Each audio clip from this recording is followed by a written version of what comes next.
Hello everybody and welcome back to the Legend of Stardew Valley. My name's Cody, and in the last episode we did something, we got married or something, I don't know, but there's more important things happening this episode, like this flat screen TV where now I can watch this farmer drinking coffee and opening and closing his mouth in like twice the resolution that I had previously, you know, because I had an old CRT before. Some other minor changes, not as big as upgrading my TV, but I guess I have a child now. This is Chloe. I brought in this little artifact thing that chimes when I click on it, because it sounds like the sort of noises that babies would like, even though this baby wouldn't know because the baby just sleeps. I haven't seen it do anything but sleep. It seems to be a very sleepy baby. That's unusual. Usually she has something to say, but I guess she's tired from having a baby that only sleeps. Alright, so lots of things happening. Yeah, that baby I named Chloe because at first I was like, well, this is a farm, you know, and it's like, wouldn't it be cool to have the generations of farmers or whatever and just have like Cody and like Cody Jr. But then it was ended up being a girl, so I was like, well, what's like similar to Cody but not quite, you know, because that's one of those things that a lot of names do have like male and female versions or variations just due to the fact that they've been around a long time or they're named after like biblical figures or whatever, you know, like Mary, Mario, Maria, you know, or like Sean, Shauna, Shane, you know, Shana. But Cody doesn't really have anything like that because, well, I guess importantly, because it's not that old a name. It was actually, Cody became popularized after Buffalo Bill Cody, aka William Cody. Cody was his last name, but after he became sort of famous, I guess it started being in use as a first name as well.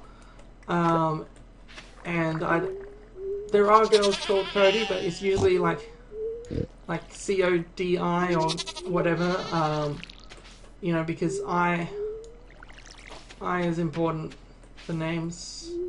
The difference between I and Y seems to be important.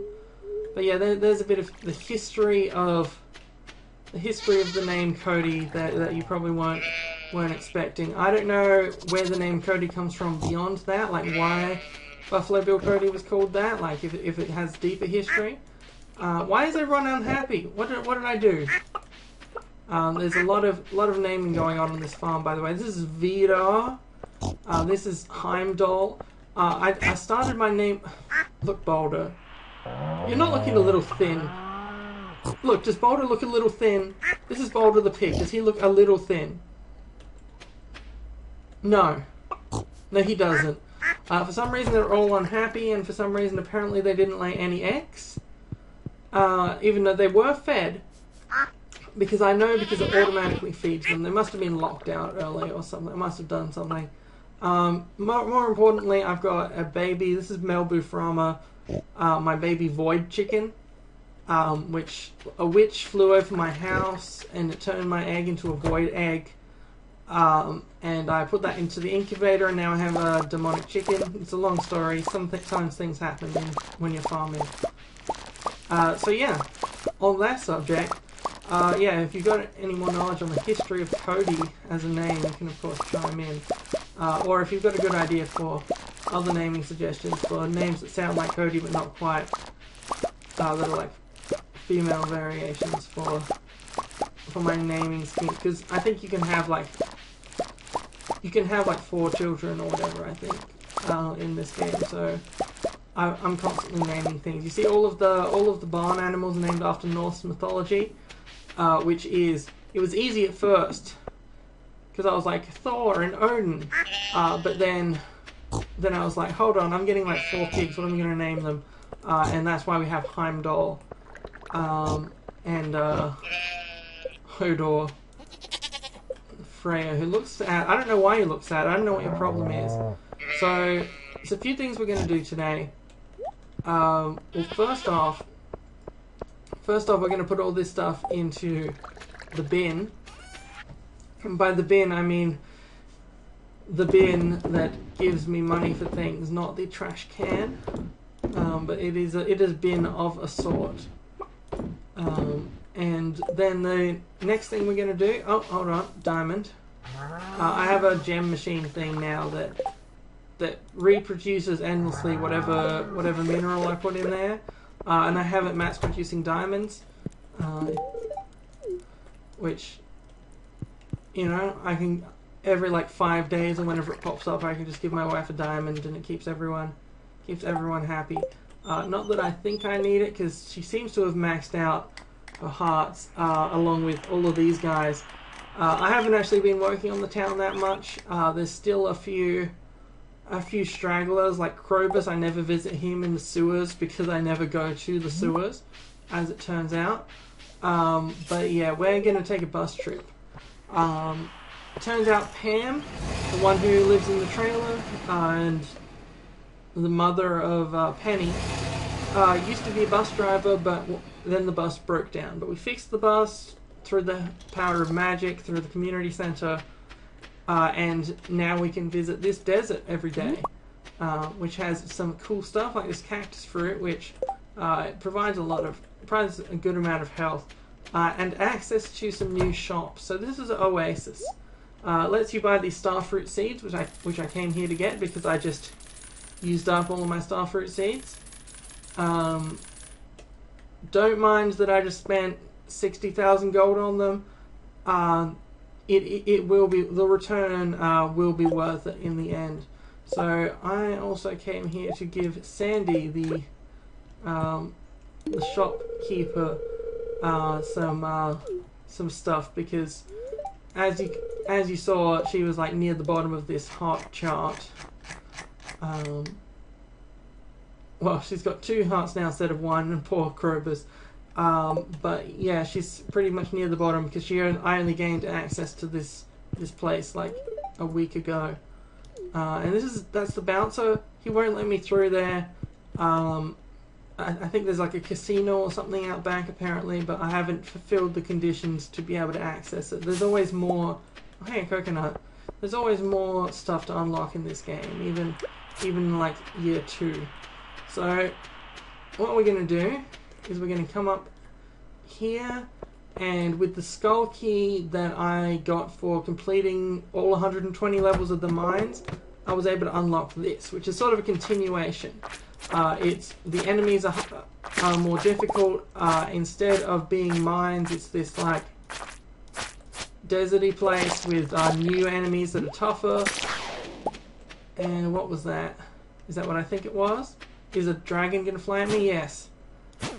Alright, these things are a pain. They just fly around at you very fast. They're like super bats, except they're like dragons or something. Oh, another one's coming up behind me when I'm trying to fight something else. Go away. Shoot. Oh, hey, there's the ladder. Whoa, this area is overrun with monsters, apparently. Hey, look, there's another dragonfly here to assault me. Okay, hold on. I'm trying to fight some climbs here, dragonfly guy. Yeah, you can see it is a considerable amount tougher than before, especially when they like team up their attacks here, where I'm like trying to deal with one of them and the others get me. Alright. I keep hearing something. Are they all dead? Oh, must be coming from elsewhere. Alright, let me eat one of these spicy eels.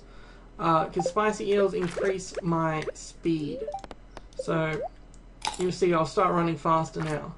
As well as recovering a bunch of health, which is very useful in those sort of time considerations of these places where you want to get as far as you can in a day before you have to head home. This one lasts for like 7 minutes, which is basically the most... It's going to be, as long as we're going to spend in here. Or it's probably more than we're going to spend in here, because I'll probably head back a little bit early today. Sometimes I go right to the edge, but this time I just wanted to show off the various things that are found here in the mines. Notably, iridium ore is something that was very, very rare in the other mines, and I've needed it to upgrade, for example, my pickaxe and my other stuff, but I haven't had access to it before, properly. Alright, so the ladder down was there, but we're going to ignore the ladder down for now, because you can see there's still There's still cool stuff everywhere. And let's put a bomb here. Oh, not running away fast enough. And you can see bombs are very useful for collecting things. That's why I've got 25 of them here. Because I just made a whole bunch of them because they make it... Oh, hello again. These are the worst little creatures. Because they follow you faster than you are all around the mines. But at least they drop void essence and sometimes bombs and sometimes spicy eels, which is always nice. So I like to look for big patches of... These guys are invincible, by the way. Big patches of rocks so that I can explode them all. And go spelunking, though it doesn't seem like there was much in the way of, hello. I think those invincible ones turn into these dragonfly things over time, which, and you hear that noise every time they're about to appear. I wish I could find a way to make them not be here, but that's alright. They're not too bad if you know what to expect. I could just spend like an equivalent amount of time doing that, but I wanted to be explosive instead. Alright, so let's see. Oh, hello! See, they just jump out of the screen at you. Alright, so if we don't run into any more of them, and for example run into some rocks, and hello! Okay. I'm gonna die from one of these things soon. I should probably heal. I brought a bunch of bread for this express purpose because sometimes you get surprise attacked by dragonfly things, and then it's just bad. It's bad news for everyone. I'm gonna follow the tracks here because hopefully there is one of these to give me the precious coal that still fuels a lot of the. You know, it fuels the turning ores into bars and that kind of thing. So it's sort of just useful. It's always useful. Alright, let's... I don't know... Oh, a dwarf scroll. No, I've already learned the dwarven language, so it's a bit useless to me. Let's... Hello... Oh, no. I was a bit sloppy there with selecting... thing and it almost got me killed, but that's alright because there is a mushroom here, you know, and if just always eat the mushroom. That's what Proton John famously once said. And let's set off a bomb here. I like setting off bombs. I didn't used to have the resources for it, but now that I can sort of afford to just, you know, explode a bunch of bombs, it's very satisfying. If you get within its radius, by the way, it will hurt you as well, which is why I run as soon as I use the bomb. Alright, let's see. Let's just do a little bit more. I was hoping to get a massive area of rocks to explode, because sometimes you do. But nothing like that. If these things do turn into those dragonfly things, like 12 dragonflies are going to pop out at me. So I'm going to skip to the next floor. Come on, I just want one big section of rocks to blow up. Oh, this is a decent section of rocks that I'll blow up with this piece of bread.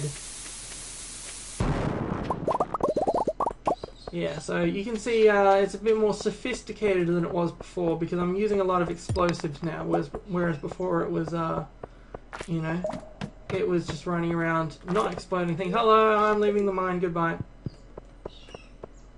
Oh, that was a good trip. We're going to have to get home. I'm just going to probably plant these starfruit seeds again, or plant a new batch of them. Then I want to see how much.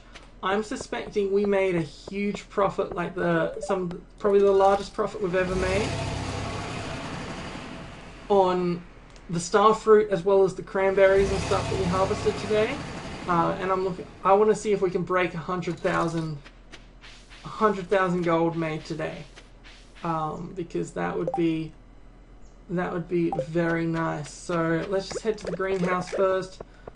Make sure that we've got starfruit preparing for tomorrow, because I want to get them going as often as possible. It doesn't seem like fertilizer works here. I actually put fertilizer in originally, but it doesn't seem to have stuck. So I don't want to waste my money on trying to fertilize this soil that isn't working. So I'll look it up a bit more, because if there is the possibility of making the fertilizer work, see, look, I'm usually better at this, because usually you can just leave your mouse cursor there instead of following along with it. But since this is a fixed space, the camera doesn't move left and right with you, so you're not always in the center of the shot. If you're wondering why I keep missing with the star fruit. Alright, cool. So I planted exactly 100 of them, which must have been how many I put into the thing. Let's go to bed and find out just how much money we made today. I'm expecting it to be a good amount. I've still got that thing, by the way. Alright, let's go to sleep. How much money? How much money? Oh, we got level 10 combat. Critical strikes are deadly. That looks really good. Hold on, did that glitch? Did that... Yeah, I think this is glitched out. It doesn't have a six-figure sum. It doesn't have a six-figure sum to put there. So I kind of broke the game, but it counts on the real gold figure, so that's fine. Wow. So we made like 120,000 gold in one day. That was a good day. See you next time.